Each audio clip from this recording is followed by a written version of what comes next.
ताज्या बातम्यांसाठी ABP माझाला subscribe करा आणि बेल आयकॉन प्रेस करा। तिकडे पुण्यामध्ये मराठा क्रांती मोर्चाची बैठक पार पडली आहे। महावितरणच्या भरतीबाबत विद्यार्थ्यांमध्ये अस्वस्थता आहे, त्यामुळे प्रवेश प्रक्रिया सुकर करावी अशी मागणी करण्यात आली आहे।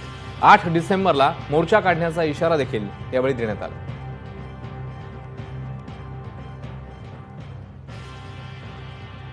दुसरं विधानसभेचं अधिवेशन मुंबईमध्ये होतंय। या 3 दिवसाच्या अधिवेशनामध्ये राज्याच्या प्रत्येक जिल्ह्यातून विविध सर्व समविचारी मराठा क्रांतीचे सर्व घटक एकत्रितरित्या ह्या प्रश्नांसाठी जे आमचे विद्यार्थी आहेत, युवक आहेत, महिला आहेत, प्रतिनिधी, शिक्षक आणि शेतकरी या सर्व घटकांना बरोबर घेऊन त्या ठिकाणी लॉंग मार्चच्या माध्यमातून विधानसभेवर धडक मारण्याचा प्रयत्न निश्चितपणे करतील। 8 डिसेंबरला करतील।